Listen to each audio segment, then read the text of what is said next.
11 वर्ष की सफलतम कार्यकाल और योगी जी की हमारे 8 वर्ष की सफलतम कार्यकाल, ये उपलब्धियां हैं। जिन मैनिफेस्टो को, जो विचारधारा को लेकर पंडित दीनदयाल जी के अंत्योदय के जो विचारधारा लेकर पार्टी चली थी, उस पर हमारी सरकार खरी उतर रही है। अर्थात गांव में रहने वाले, उस गांव के कोने में रहने वाला वह अंतिम व्यक्ति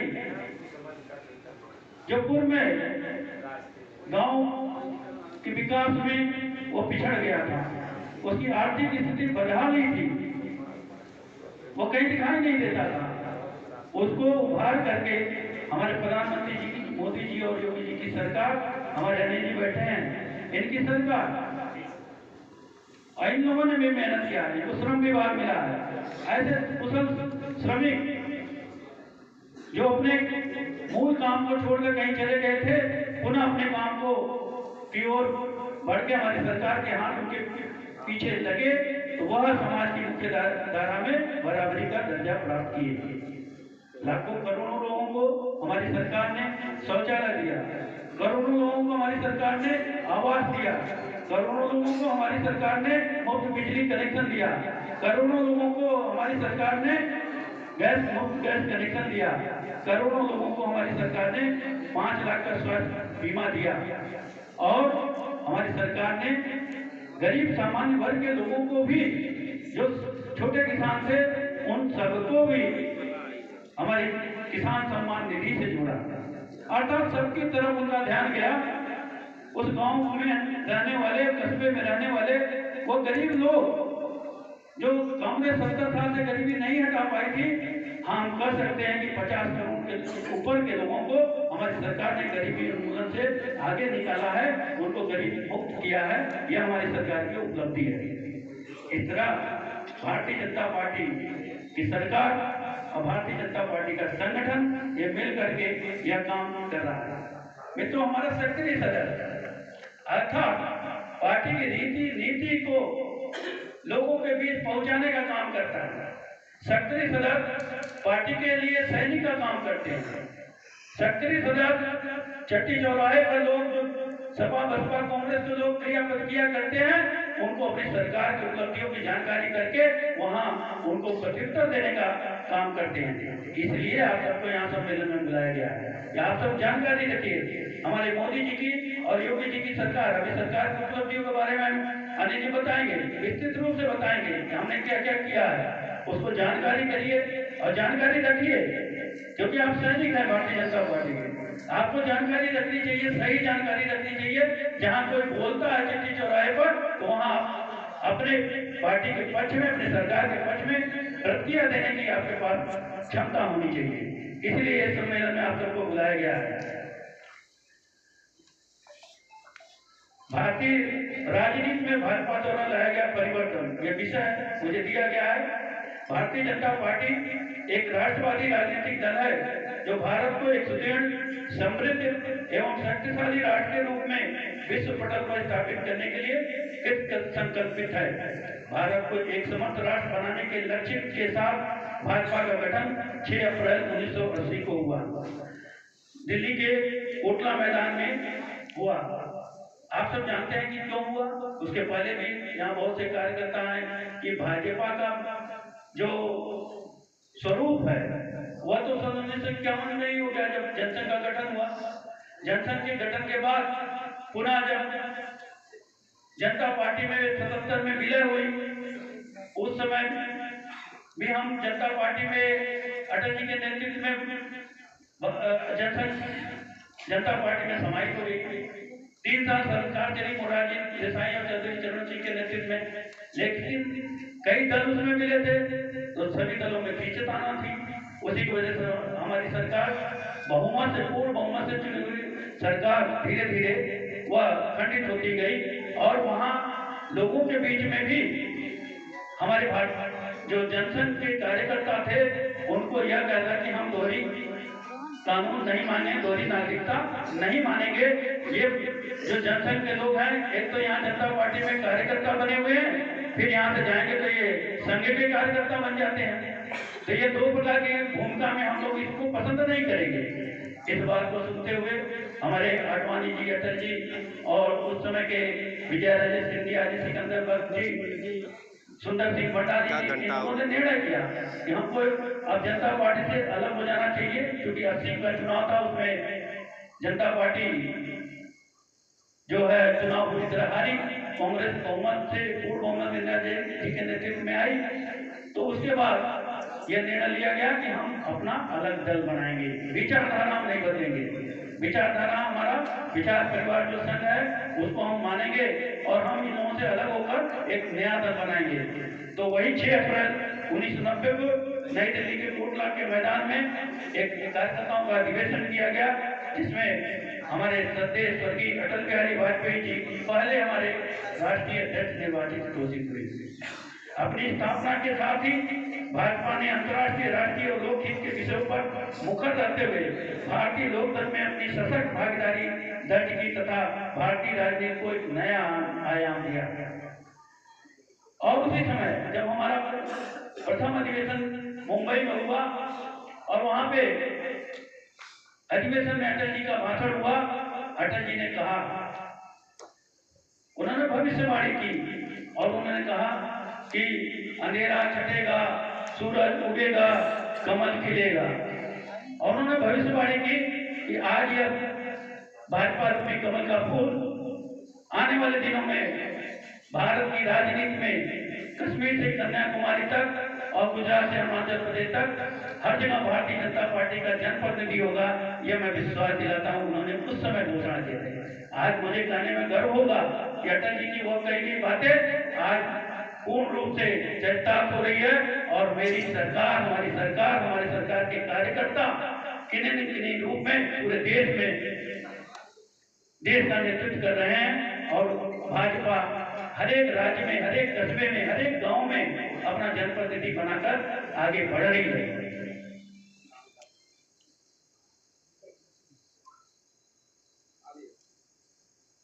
आजादी के बाद भारतीय राजनीति में एकमेव कांग्रेस का शासन रहा, जिसके चाल चरित्र में तुष्टीकरण, भ्रष्टाचार आदि का बोलबाला रहा, जिसमें से राष्ट्रवाद, स्वदेशी स्वराज की भावना लिए भारतीय जनसंघ का उस समय उदय हुआ था। ये हमारी सरकार जब गठन हुई तो हमारी सरकार की उसमें मैनिफेस्टो बना, उसके कि हमारी सरकार ने, हमारे संगठन ने, उसका उद्देश्य क्या था संगठन बनाने का। तो पार्टी एक ऐसे भारत के निर्माण के लिए प्रतिबद्ध है जो सुदृढ़, समृद्ध और स्वावलंबी राष्ट्र हो, जिसका दृष्टिकोण आधुनिक हो, प्रगतिशील व प्रबुद्ध हो और जो प्राचीन भारतीय संस्कृति व मूल्यों को सर्वत्र प्रेरणा ग्रहण करता हो तथा एक अंतर्राष्ट्रीय व्यवस्था को स्थापित करने के लिए विश्व के राष्ट्रों में अपनी प्रभावशाली भूमिका का निर्वहन कर सके, यह हमारा उद्देश्य था। जैसा आप सब देख रहे हैं हमारे नेता मोदी जी यह काम बखूबी कर रहे हैं। पार्टी का लक्ष्य एक ऐसे लोकतांत्रिक राज्य की स्थापना करना है जिसमें जाति, संप्रदाय अथवा लिंग का भेदभाव किए बिना सभी नागरिकों को राजनीतिक, सामाजिक और आर्थिक न्याय, समान अवसर व धार्मिक विश्वास एवं अभिव्यक्ति को स्वतंत्रता सुनिश्चित हो सके, यह हमारा उद्देश्य है। पार्टी विधि द्वारा स्थापित भारत के संविधान तथा समाजवाद, पंथ निरपेक्षता और लोकतंत्र के सिद्धांतों के प्रति सच्ची आस्था व निष्ठा रखेगी तथा भारत की प्रभुत्वता, एकता और अखंडता को कायम रखेगी, यह हमारा उद्देश्य था, जिसमें हम सभी सफल हो रहे हैं। लगातार हमारी पार्टी द्वारा जो हमारा उद्देश्य उसी के अनुरूप हम काम कर रहे हैं। हमारा मूल दर्शन जो था आप सब जानते हैं कि एकात्म मानव दर्शन जो पंडित दीनदयाल के हमारे सिद्धांत थे, उसी को पार्टी ने अपना मूल दर्शन माना और उसी के आधार पर पार्टी काम कर रही है। आपने देखा होगा हमारी सरकार में तो हमारा अति पिछड़ा दलित, पिछड़ा महिला वो आरक्षण तो है ही है, लेकिन हमारे संगठन में भी आपने देखा 60% के ऊपर हमारे संगठन में भी पिछड़ों को, अति पिछड़ों को, दलित को, महिलाओं को संगठन में भी आरक्षण करके उनको नेतृत्व दिया गया। यह हमारी जो सिद्धांत, हमारे मूल दर्शन है, इसको हम सब पाते हैं। हम हमारे नेता, हमारे संगठन कहते नहीं है, वो करते हैं, करने में विश्वास रखते हैं। हमारी निष्ठाएं राष्ट्रवाद व राष्ट्रीय एकात्मकता, लोकतंत्र, सामाजिक आर्थिक विषयों पर गांधीवादी दृष्टिकोण, जिससे शोषण मुक्त एवं समता मुक्त समाज की स्थापना हो सके। लोकतंत्र तो आपने देखा, अभी सदन में अमित शाह जी ने अखिलेश जी को समझाया। उन्होंने कहा कि अभी भाजपा अपनी राष्ट्रीय पार्टी है और अपना अध्यक्ष नहीं चुन पाई, तो उन्होंने कहा कि आप लोग 5 लोग मिलकर चुन लेते हो और आप 25 साल तक अध्यक्ष रहोगे, लेकिन यहाँ तो लगातार अध्यक्ष बदलते रहते हैं, 1-2 साल कोई बढ़ जाता है। लेकिन कभी अमित शाह जी थे, आज नड्डा जी हैं, कल 10-15 दिन बाद कोई और राष्ट्रीय अध्यक्ष हो जाएगा। तो ये निरंतर लोकतांत्रिक पार्टी है। यहाँ नीचे से ऊपर तक चुन के हम बूथ से मंडल, मंडल से जिला, जिला से क्षेत्र, प्रदेश, फिर राष्ट्रीय नेतृत्व को हम चुनते हैं। इसमें हम खरा उतरते हैं, इसको हम कहते नहीं, करते भी हैं। सकारात्मक पंथ निरपेक्षता अर्थात सर्वधर्म समभाव, यह हमारी निष्ठा है। मूल्यों पर आधारित राजनीति के प्रति पार्टी प्रतिबद्ध है। जो हमारे मूल्य हैं उससे हम कभी समझौता नहीं करते हैं। आर्थिक और राजनीतिक विकेंद्रीकरण में हमारी पार्टी विश्वास करती है। ये हमारे मैनिफेस्टो में हमारे उद्देश्य हैं, जिसे गठन करते समय हमारी पार्टी ने रखा था और उसको हम पूर्ण रूप से हमारे संगठन के कार्यकर्ता उसको निभाते हैं, जीते हैं। हमारी सरकार भी इसी नीति पर काम करती है। यह हम सबकी उपलब्धि रही है।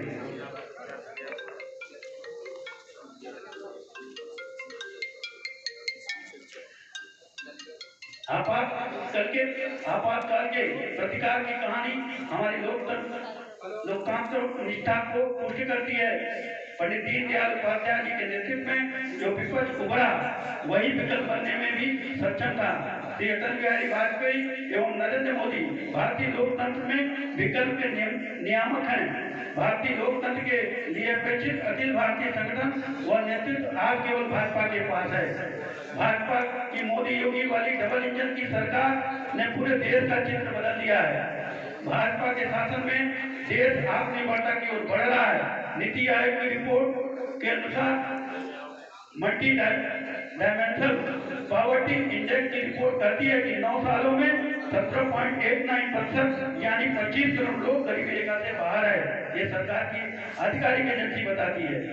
उत्तर प्रदेश में दंगा मुक्त कानून व्यवस्था वाले युक्त प्रदेश बना। देश और प्रदेश सांस्कृतिक एकता के मानदंडों को सुरक्षित और संरक्षित किया गया। उत्तर प्रदेश सर्वाधिक एक्सप्रेस वाला प्रदेश बना। एयरपोर्ट, मेट्रो, रेलवे, स्वच्छता, हर घर नल योजना, निर्धनों को अनाज, मकान आदि जन कल्याणकारी योजनाओं का परिणाम है कि भारत विकसित राष्ट्र बनने की ओर अग्रसर है। देश के यशस्वी प्रधानमंत्री माननीय श्री नरेंद्र मोदी जी के नेतृत्व वाली एनडीए सरकार का तीसरा कार्यकाल राष्ट्र की राजनीति व विकास पथ में परिवर्तन के एक नए युग की शुरुआत कर रहा है। एक राष्ट्र एक चुनाव विधेयक वक्फ बोर्ड संशोधन विधेयक, एक राष्ट्र एक चुनाव आयकर शुल्क सीमा को बढ़ाकर 12 लाख रुपए करने की करदाताओं को राहत जैसे कई निर्णय राजनीतिक और सामाजिक विमर्श की गतिशीलता को बदलने की क्षमता रखते हैं। राजनीति में भाजपा द्वारा बदलाव की बिंदु एक भारत श्रेष्ठ भारत, उच्च राष्ट्रीय एकात्म के लिए राष्ट्र में विविधता में एकता, राज्यों और केंद्र शासित प्रदेशों के लोगों से जुड़ाव। आपने देखा अभी जम्मू कश्मीर सीधे भारत से जुड़ गया, जो पहले था 370 के साथ अलग राज्य के रूप में जाना जाता था। सबका साथ, सबका विकास, सबका विश्वास और सबका प्रयास। उच्च भाषा, प्रांत, धर्म, पंथ, संप्रदाय के ऊपर उठकर सबके लिए कार्य, यह हमारी सरकार की उपलब्धि रही। इसी में संगठन हमारा विश्वास करता है। विकसित आत्मनिर्भर भारतवर्ष 2047 तक विकसित भारत का संकल्प के साथ कार्य करना है। और जो आत्मनिर्भर भारत की परिकल्पना हमारे मोदी जी ने की है, उसमें उन्होंने कहा है जब तक उस गांव में रहने वाला व्यक्ति आत्मनिर्भर नहीं बनेगा, तब तक सही मायने में हमारा जिला, हमारा प्रदेश, हमारा देश आत्मनिर्भर नहीं बनेगा। इसलिए हमारी सरकार की जो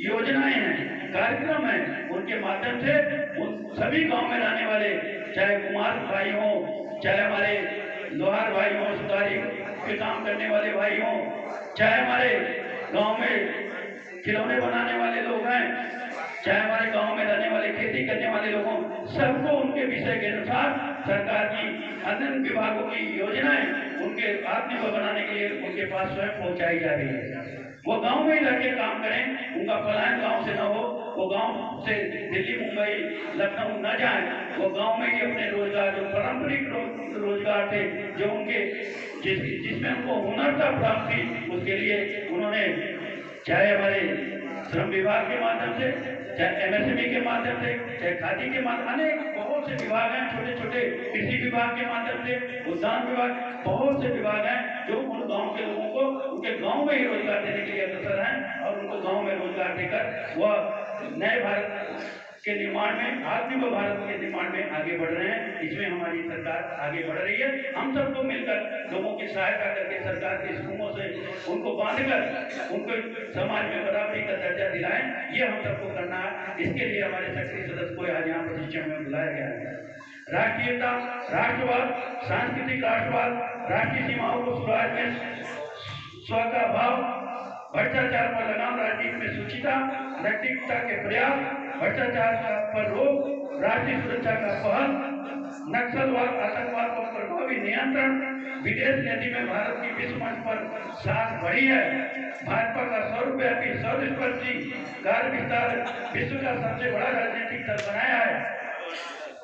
राजनीति में परिवारवाद, वंशवाद का प्रहार, कांग्रेस मुक्त भारत, वामपंथ का समापन, क्षेत्रीय दलों का पर संकट सीमित, क्षेत्र में क्षेत्रीयता की राजनीति करने वाले दलों को राष्ट्रीय विचार से जोड़ना, सांस्कृतिक मानदंडों की स्थापना, हमारे जो राम मंदिर, काशी विश्वनाथ मंदिर, विश्वनाथ कॉरिडोर के साथ जिले में प्राचीन धर्म सांस्कृतिक स्थानों का कायाकल्प और राष्ट्रीय जनतांत्रिक गठबंधन की एनडीए की राजनीति में समन्वय गठबंधन की राजनीति को सफलतापूर्वक निभाने की, चलाने की परंपरा को पर हमारी सरकार बल दी है और संगठन भी इसी से जोड़कर आगे बढ़ रहा है। मित्रों, इस प्रकार से हमारी सरकार ने यह सब काम करते हुए हमारे संगठन में हम सभी कार्यकर्ताओं को पार्टी अपेक्षा करती है कि हमारी सरकार की कल्याणकारी योजनाएं जो लोगों के लिए चलाई जा रही है, उनको जहाँ कहीं किसी को दिक्कत है, वो पात्र हैं, पात्रता श्रेणी में आते हैं, लेकिन उनको पात्रता वो उसमें नहीं शामिल है, उनको उसमें शामिल करके हम उनको समाज में बराबरी का दर्जा दिलाएं। जो लाभार्थी हैं उनके घर जाकर के हम यहाँ बैठे हुए सभी कार्यकर्ता लाभार्थी भी सेल्फी फोटो खींच करके उनकी योजनाओं के बारे में अपने फेसबुक, सोशल मीडिया पे डालें और उनको संपर्क करके फिर उनको भारतीय जनता पार्टी का कार्यकर्ता बनाएं। यह सब काम हम सबको मित्रों करना है। इसलिए हमें हमारे सभी कार्यकर्ता, विशेषकर जो सक्रिय सदस्य हैं, आप भारतीय जनता पार्टी के सैनिक हैं।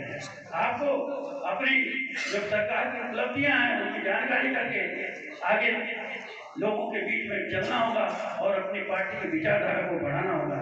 यह काम हम सबको करना है। मित्रों, हमारी सरकार, आप सब जानते हैं, जब 1984 में हम पहले चुनाव में गए तो हमारे सांसद की संख्या 2 थी। फिर हम 89 में गए तो हमारी सांसद की संख्या 65 थी। फिर 91 में हम 116 पे गए। फिर 96 में हमारे सदस्यों की संख्या 182 हो गई। पुनः 99 में भी 182 हुई। फिर हमारी संख्या सैनिक इंडिया की उसमें हम लोग चले गए। उसमें 2004 में हमारी सदस्य संख्या घट के 116 हो गई। पुनः हम सब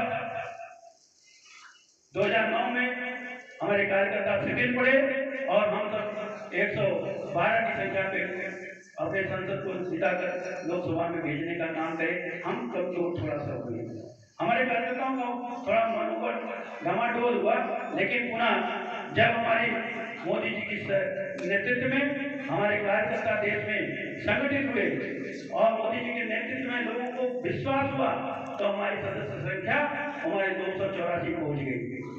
पुनः 19 में हमारे मोदी जी के नेतृत्व में हमारी सरकार उत्तर प्रदेश में योगी जी की सरकार, जिसमें अनिल जी भागीदार है, इन लोगों ने अच्छा काम किया। फिर हम जो है 303 सीट पर पहुंचे। लेकिन उसी में क्योंकि हमने कहा कि हम संगठनात्मक रूप से कार्यकर्ता हैं, हम दूसरे दलों से अलग हैं, हमारे कार्य करने की प्रणाली अलग है। हम सभी कार्यकर्ता मिलजुल के काम करते हैं। गांव में हमारे बूथ जो हमारे बूथ समिति है 26-27 की 11 पदाधिकारी हैं, अगर हम संगठित कर ले गए उनके माध्यम से उस गांव के उस बूथ को हम जीत सकते हैं। वहां हमारे कार्यकर्ता जब थोड़ा शिथिल पड़ता है तो हम परिणाम देने में सक्षम नहीं हो पाते। इसलिए थोड़ी सी हम लोगों ने ऊपर से 400 का नारा दिया, लेकिन हमारे 400 का नारा क्यों दिया, इस बात को हम लोग बताने में समर्थ नहीं हो पाए कि 400 का नारा मोदी जी को क्यों चाहिए। इसलिए चाहिए थी कि धारा 370 जैसे खत्म हुई, हमारे राम मंदिर बने, उसी प्रकार से नागरिक संहिता कानून, जनसंख्या कानून, वक्फ बिल कोड, इन सबको जो हमारे समाज में ऐसे कानून थे, मकड़ा जाल थे, उनको समाप्त करने के लिए 2/3 बहुमत चाहिए थी। इसलिए हम उसको 400 पार का नारा दिया थे। लेकिन हम सब उधर अपने कि हम 400 सीट पा जाएंगे, हमारे कार्यकर्ता नीचे की तरफ ध्यान नहीं दिए और वहाँ विपक्षी हमारी कांग्रेस और अखिलेश पीडीए का नारा देकर लोगों को समझाने में सफल हुए कि ये 400 ये इसलिए मांग रहे हैं, ये संविधान खत्म कर देंगे, आपकी जो सुविधाएं आपको मिल रही है उसको वंचित कर देंगे। और थोड़े से हमारे कार्यकर्ता स्थिति पड़े, जिसका परिणाम था कि हम 240 पे आ गए। लेकिन फिर भी एनडीए की हमारी सरकार बनी, हमारी बहुमत है देश में, मोदी जी के नेतृत्व में पुनः भारतीय जनता पार्टी की सरकार बनी है। और मुझे आशा है, विश्वास है, हमें हमारे कार्यकर्ता लगातार काम करके, हम सभी मिल करके, हम सभी एक साथ होकर के आने वाली चुनौतियों से निपटेंगे। क्योंकि हम सभी भारतीय जनता पार्टी के कार्यकर्ता हैं।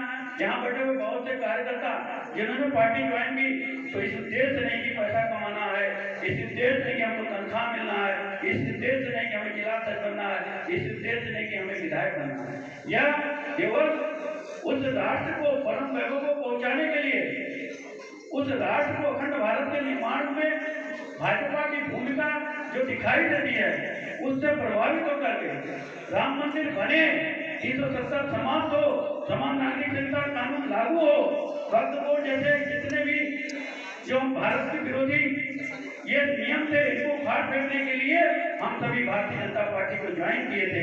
और सही मायने में हम सब भारत को विश्वगुरु बनाना चाहते हैं, भारत को आत्मनिर्भर बनाना चाहते हैं।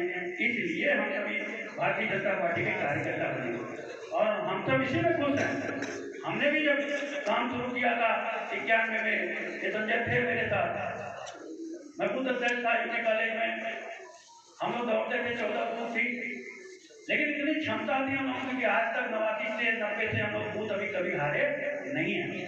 वह कार्यकर्ताओं को बदौलत है, तो टीम थी कार्यकर्ताओं की, सभी जाति सभी वर्गों के, हर मोहल्ले में। और हम लोग काम करते थे, किसी भी थाना पुलिस का काम करते थे, सफाई का काम करवाते थे, बिजली की तार टूट जाते थे, ट्रांसफार्मर लगवाते थे, किसी और से नहीं तो हम लोग कार्यकर्ता संगठित रहते थे।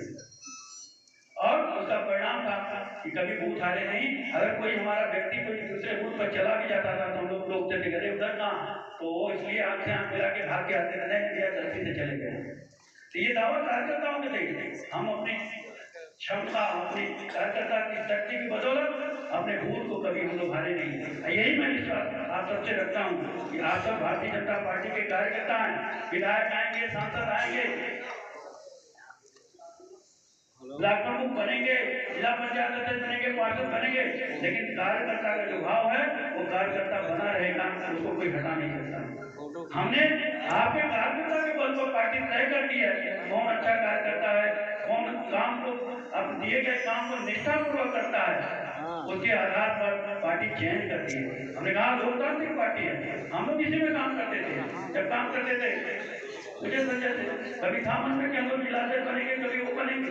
बस ये था कि बूथ जीतना है, तहसील बूथ, ये बूथ, वो महावीर मंदिर बूथ, दौड़ सिंह बूथ, सभी बूथों को हम लोग जीतने की कोशिश करते थे। पार्टी ने जिम्मेदारी दी, कब महामंत्री बनाया, कब जिलाध्यक्ष बनाया, कब क्षेत्रीय मंत्री बनाया, कब उपाध्यक्ष बनाया, कब भारत सरकार में आए उन्होंने मुझे भेज दिया। हम लोग को मालूम नहीं, ये तो पार्टी ही बनाई है। इसलिए कभी आप लोग व्यक्तिवादी ना होकर पार्टी के प्रति काम करिए, संगठन के प्रति काम करिए। नेता हमारा रहेगा, जो भी विधायक सांसद रहेंगे वो आपको खरीद देंगे, लेकिन आप अगर इधर उधर करेंगे उस विधायक मंत्री के सांसद के अंदर भी मन में कुछ भाव पैदा होगा, या आप संगठन के लिए काम नहीं कर रहे हो। इसलिए हम सब मिलकर के भाजपा को एक राष्ट्र, हमारा जो नारा है सबका साथ, सबका विकास, सबका विश्वास और सबका प्रयास, एक भारत श्रेष्ठ भारत, इसके निर्माण के लिए हम सब आगे बढ़े। इतने आप सबसे अपील है, इतने आप सबसे आग्रह है। आप सब बहुत देर से आए हैं यहाँ पे, और हमारे मंत्री जी आप सबको आगे सरकार के विषयों पर आप सबका मार्गदर्शन करेंगे। मुझे बस इतना ही कहना था, बाकी सरकार पद्धतियों के बारे में हमारे बड़े भाई बताएंगे, लेकिन मुझे इतना है, हम कार्यकर्ता हैं, अपनी शक्ति को, अपनी क्षमता को स्वयं पहचाने। हम सब मिलकर के जो दायित्व मिला है, बूथ अध्यक्ष की दायित्व है, बूथ अध्यक्ष में हमारी बूथ की समिति की स्थिति क्या है, हम शक्ति के संयोजक हैं, हमको हमारे शक्ति के संयोजक में 5 बूथ है, 6 बूथ है, उनकी स्थिति क्या है, वहाँ बूथ समिति के सारे लोग हैं कि नहीं है, यह देखने का काम पार्टी ने हमको दिया है। हम मंडल अध्यक्ष हैं, मंडल के पदाधिकारी हैं, महामंत्री हैं, उपाध्यक्ष हैं। क्या हम कभी किसी गांव में किसी बूथ के कार्यकर्ता के क्या चाय पिए हैं, भोजन किया है क्या? आप आत्मलोकन करिए। यह सब काम सब मिलकर करेंगे तो एक अखंड भारतीय जनता पार्टी खड़ी होगी, जिसको कभी हराया नहीं जा सकता मित्रों। और हम विश्वास आता नहीं, विश्वास बहुत से कार्यकर्ता, मैं आपके विधानसभा का बहुत प्रभारी रहा हूँ, मैं सबको जानता हूँ, हर एक कार्यकर्ता को जानता पहचानता हूँ, उनकी क्षमता को भी जानता हूँ। इसलिए हम सब अपनी क्षमता का जो काम दायित्व पार्टी ने दिया है, जिला महामंत्री है, जिला उपाध्यक्ष है, पीछे मोर्चे के कार्यकर्ता हैं, हम उस मोर्चे में कितने लोगों को जोड़ो, महिला मोर्चा है, हमको महिला मोर्चा की जिम्मेदारी है, पार्टी ने आपको महिलाओं को जोड़ने के लिए दिया है, कितनी महिलाओं को आपने जोड़ा ये दिखाइए। किसान मोर्चा है, किसान ने कितने किसानों के बीच आपने संपर्क किया, कितने किसानों को लेकर पार्टी के साथ आपने जोड़ा। युवा मोर्चा है, कितने युवाओं को जोड़ा। अनुसूचित मोर्चा है, कितने अनुसूचित भाइयों को वहां से लोगों के गांव से गांव जोड़कर आपने दिया है। पिछड़ा मोर्चा है, इतना बड़ा पिछड़ा वर्ग का हमारा कार्यकर्ता पूरी टीम है, पूरे विधानसभा पूरे जिले में कितने पिछड़े लोगों को भारतीय जनता पार्टी का कार्यकर्ता बनाए। भाई यह इस काम के लिए पार्टी ने आपको जिम्मेदारी दी है, मंच माइक पर आके फोटो खिंचाने के लिए नहीं। आप काम करोगे पार्टी आपको खुद ही उठा लेगी। मेरा उदाहरण देखिए, इस पर विश्वास करिए, मत दौड़िए किसी के पीछे, आप अपनी जिम्मेदारी को स्वयं निर्वहन करिए। अनिवार्य पर आपको उठा के मंच पर बुला के माला पहनाएंगे। एक सदस्य अभी आया ना कि सबसे अधिक सक्रिय सदस्य बनाए, उनको माला पहनाएंगे, तो माला पहनाने का काम ही है मंच का, वो पहनाएंगे। लेकिन हम आत्मोदन करें, हमको जो पार्टी ने काम दिया है, हम अपने बूथ पर, अपने गाँव में अपनी पार्टी की स्थिति को कैसे रखते हैं, ये आपकी पहचान है मित्रों। इस पहचान को कायम रखिए। मेरा आप सबसे इतने आग्रह है, आप सब भारतीय जनता पार्टी के कार्यकर्ता हैं।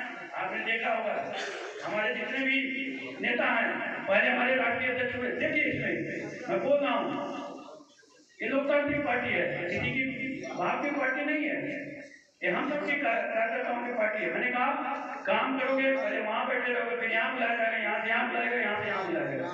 यही भारतीय जनता पार्टी है और किसी तरफ में नहीं है।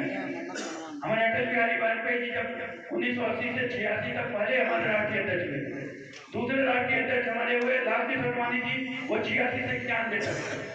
तीसरे हमारे राष्ट्रीय अध्यक्ष मुरली मनोहर जोशी जी 91 से 93 तक।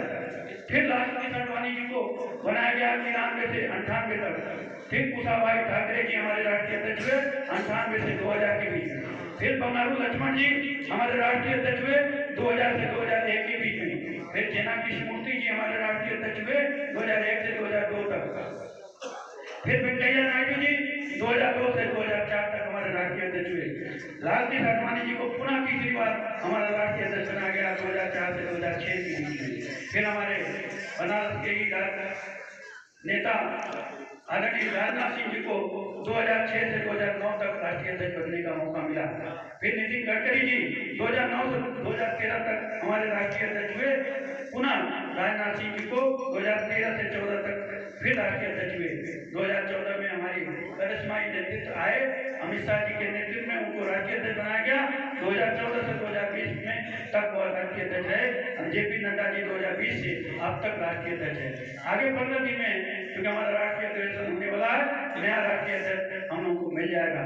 मित्रों, यह हमारी भारतीय जनता पार्टी लोकतांत्रिक पार्टी है। मैंने कहा इसमें वहां बैठा हुआ व्यक्ति कब मंच पे आके काम करेगा, उसके काम करने की प्रवृत्ति, उसके काम करने की निष्ठा, विश्वसनीयता पार्टी के प्रति कितनी है, वह उसके आगे आने वाले दिनों में काम आएगा। इस बात को आप सब समझ के काम करते हैं। आप सब भारतीय जनता पार्टी के लिए करते हैं, लेकिन कोई कचहरी को परेशान रहेगा, कोई ब्लॉक को परेशान रहेगा, कोई मंत्री जी क्या परेशान रहेगा, कोई सांसद जी क्या परेशान रहेगा। मत परेशान होइए, काम है काम दे दीजिए। मंत्री जी का काम ही है आपका काम करना है, लेकिन आप संगठन को कितना अपने गांव में मजबूत कर रहे हो, अपने क्षेत्र में संगठन को कितना मजबूत कर रहे हो, ये हमारा काम है। इस काम को करिए मित्रों। आप सबके उज्जवल भविष्य की कामना करते हुए आप सब बहुत देर से आए और मैं बहुत समय लिया क्योंकि संगठन का विषय था, इसलिए मुझे आप सबके बीच में अपने अनुभव साझा करना था। मैं आप सब आए, हृदय से आप सबका धन्यवाद। आप सबको बहुत बहुत भारतीय जनता पार्टी उत्तर प्रदेश की तरफ से आप सबका हार्दिक आभार। और मैं एक नारा लगाऊंगा क्योंकि संगठन का विषय है और इस पर आप मेरा साथ देंगे। भारतीय जनता पार्टी, भारतीय जनता पार्टी, वंदे वंदे नरेंद्र मोदी, नरेंद्र मोदी, महाराज योगी आदित्यनाथ। धन्यवाद। जय जवान जय। बहुत